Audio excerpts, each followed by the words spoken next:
बिस्मिल्लाहिर्रहमानिर्रहीम। रसूल अल्लाह सल्लल्लाहु अलैहि वसल्लम ने फरमाया कि मैंने जहन्नम को देखा कि उसके बाद हिस्से बाज़ दूसरे हिस्सों को खाए जा रहे हैं, और मैंने उमर बिन आमिर खज़ाई को देखा कि वो अपनी आंतें उसमें घसीटता फिर रहा था।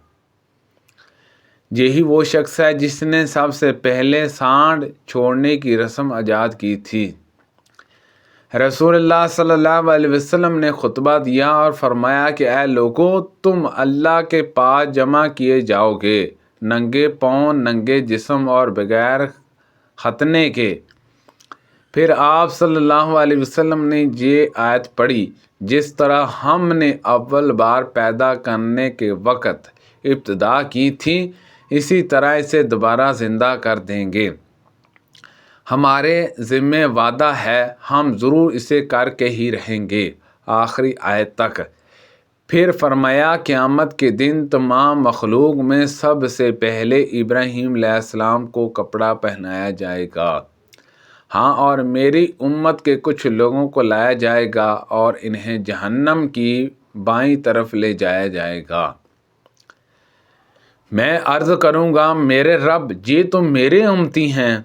मुझसे कहा जाएगा, आपको नहीं मालूम है कि इन्होंने आपके बाद नई नई बातें शरीयत में निकाली थी। उस वक़्त मैं भी वही कहूँगा जो अब्दुल सालेह ईसा अलैहिस्सलाम ने कहा होगा कि मैं उनका हाल देखता रहा जब तक मैं उनके दरमियान रहा। फिर जब तूने मुझे उठा लिया, जब से तू ही उन पर निगरान है। मुझे बताया जाएगा कि आपकी जुदाई के बाद ये लोग दीन से फिर गए थे। रसूलुल्लाह सल्लल्लाहु अलैहि वसल्लम ने फरमाया कि गैब के ख़जाने 5 हैं, जैसे कि इरशाद बारी है, बेशक अल्लाह ही को क़यामत की खबर है और वही जानता है कि रहमों में क्या है, और कोई भी नहीं जान सकता कि वो कल क्या अमल करेगा, और ना कोई ये जान सकता है कि वो किसी ज़मीन पर मरेगा। बेशक अल्लाह ही इल्म वाला है, ख़बर रखने वाला है। उन्होंने नबी करीम सल्लल्लाहु अलैहि वसल्लम से सुना। नबी करीम सल्लल्लाहु अलैहि वसल्लम ने फरमाया, अल्लाह यहूदियों को गिरात करे। जब अल्लाह ताला ने इन पर मुर्दा जानवरों की चर्बी हराम कर दी तो उसका तेल निकाल कर इसे बेचने और खाने लगे। और अबू आसम ने बयान किया, उनसे अब्दुल हमीद ने बयान किया, उनसे यजीद ने बयान किया, इन्हें अता ने लिखा था कि मैंने जाबिर रज़ी अल्लाह अन्हु से सुना, और उन्होंने नबी करीम सल्लल्लाहु अलैहि वसल्लम से, अल्लाह से ज़्यादा और कोई गैरतमंद नहीं, यही वजह है कि उसने बेहजाइयों को हराम करार दिया है, ख्वाह वो ज़ाहरी हों ख्वाह पशीदा, और अल्लाह को अपनी तारीफ़ से ज़्यादा और कोई चीज़ पसंद नहीं। यही वजह है कि उसने अपने खुद मदा की है। उमर बिन मरा ने बयान किया कि मैंने पूछा, आपने ये हदीस खुद अब्दुल्ला बिन मसूद रज़ी अल्लाह अन्हो से सुनी थी? उन्होंने बयान किया कि हाँ, मैंने पूछा, और उन्होंने रसूलुल्लाह सल्लल्लाहु अलैहि वसल्लम के हवाले से हदीस बयान की थी। कहा कि हाँ, रसूलुल्लाह सल्लल्लाहु अलैहि वसल्लम ने फरमाया कि उस वक़्त तक क़यामत कायम ना होगी जब तक सूरज मगरब से तुलू ना हो ले। जब लोग उसे देखेंगे तो ईमान लाएंगे, लेकिन ये वो वक़्त होगा जब किसी ऐसे शख्स को उसका ईमान कोई नफ़ा ना देगा जो पहले से ईमान ना रखता हो। रसूलुल्लाह सल्लल्लाहु अलैहि वसल्लम ने फरमाया कि क़यामत उस वक़्त तक कायम ना होगी जब तक सूरज मगरब से ना तुलू हो ले। जब मगरब से सूरज तुलू होगा और लोग देख लेंगे तो सब ईमान ले आएंगे, लेकिन ये वक़्त होगा जब किसी को उसका ईमान नफ़ा ना देगा। फिर आप सल्लल्लाहु अलैहि वसल्लम ने इस आयत की तिलावत की, عمر بن مرہ نے بیان کیا کہ میں نے ابو وائل سے پوچھا کیا تم نے یہ حدیث حضرت ابن مسعود رضی اللہ عنہ سے خود سنی ہے؟ انہوں نے کہا کہ جی ہاں، اور انہوں نے رسول اللہ صلی اللہ علیہ وسلم سے بیان کیا۔ نبی کریم صلی اللہ علیہ وسلم نے فرمایا کہ اللہ سے زیادہ اور کوئی غیرت مند نہیں ہے، اس لیے اس نے بے حیائیوں کو حرام کیا، خواہ ظاہری میں ہو یا پوشیدہ، اور اللہ سے زیادہ اپنے مداح کو پسند کرنے والا اور کوئی نہیں، اسی لیے اس نے اپنے نفس کی خود تعریف کی ہے۔ ایک یہودی رسول اللہ صلی اللہ علیہ وسلم کی خدمت میں حاضر ہوا، اس کے منہ پر کسی نے تمانچہ مارا تھا۔ اس نے کہا اے محمد، آپ کے انصاری صحابہ میں سے ایک شخص نے مجھے تمانچہ مارا ہے۔ نبی کریم صلی اللہ علیہ وسلم نے فرمایا کہ انہیں بلاؤ۔ لوگوں نے انہیں بلایا، پھر آپ صلی اللہ علیہ وسلم نے ان سے پوچھا تم نے اسے تمانچہ کیوں مارا ہے؟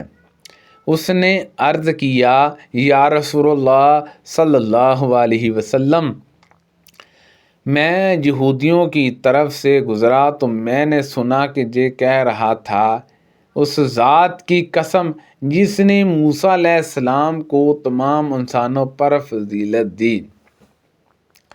میں نے کہا اور محمد صلی اللہ علیہ وسلم پر بھی۔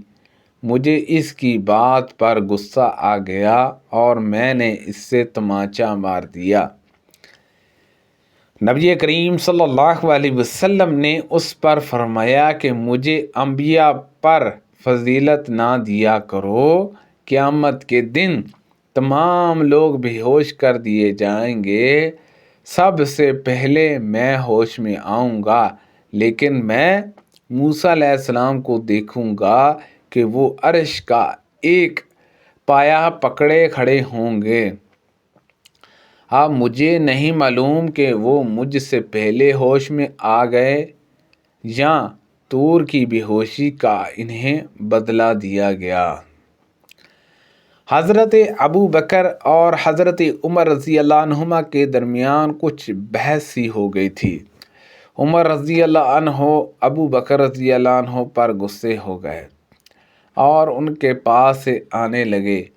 ابو بکر رضی اللہ عنہ بھی ان کے پیچھے پیچھے ہو گئے معافی مانگتے ہوئے، لیکن عمر رضی اللہ عنہ نے انہیں معاف نہیں کیا اور گھر پہنچ کر اندر سے دروازہ بند کر لیا۔ اب ابو بکر رضی اللہ عنہ رسول اللہ صلی اللہ علیہ وسلم کی خدمت میں حاضر ہوئے۔ ابو دردہ رضی اللہ عنہ نے بیان کیا کہ ہم لوگ اس وقت نبی کریم صلی اللہ علیہ وسلم کی خدمت میں موجود تھے۔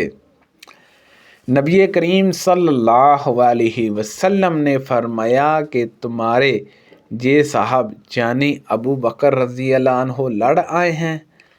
راوی نے بیان کیا کہ عمر رضی اللہ عنہ بھی اپنے طرز عمل پر ندام ہوئے اور نبی کریم صلی اللہ علیہ وسلم کی طرف چلے اور سلام کر کے آپ صلی اللہ علیہ وسلم کے قریب بیٹھ گئے۔ پھر نبی کریم صلی اللہ علیہ وسلم سے سارا واقعہ بیان کیا۔ ابو دردہ رضی اللہ عنہ نے بیان کیا کہ آپ بہت ناراض ہوئے۔ ادھر ابو بکر رضی اللہ عنہ بار بار یہ عرض کرتے رہے کہ یا رسول اللہ صلی اللہ علیہ وسلم، واقعی ہی میری ہی زیادتی تھی۔ پھر نبی کریم صلی اللہ علیہ وسلم نے فرمایا کیا تم لوگ مجھے میرے ساتھی سے جدا کرنا چاہتے ہو؟ کیا تم لوگ میرے ساتھی کو مجھ سے جدا کرنا چاہتے ہو؟ جب میں نے کہا تھا کہ اے انسانوں، بے شک میں اللہ کا رسول ہوں، تم سب کی طرف تو تم لوگوں نے کہا کہ تم جھوٹ بولتے ہو۔ اس وقت ابو بکر نے کہا تھا کہ آپ سچے ہیں۔ ابو عبداللہ نے کہا پیغمبر کے معنی حدیث میں یہ ہیں کہ ابو بکر رضی اللہ عنہ نے بلائی میں سبقت کی ہے۔ سبحان اللہ عز و جل۔ اللہ پاک سے دعا ہے کہ اللہ پاک ان حدیثوں پر عمل کرنے کی توفیق عطا فرمائے۔ اللہ پاک ہم سب کو صحت و تندرستی عطا فرمائے۔ کوئی پڑھنے میں غلطی کوتاہی ہو گئی ہو تو اللہ پاک معاف فرمائے۔ آمین بجاہ النبی الامین صلی اللہ علیہ وسلم۔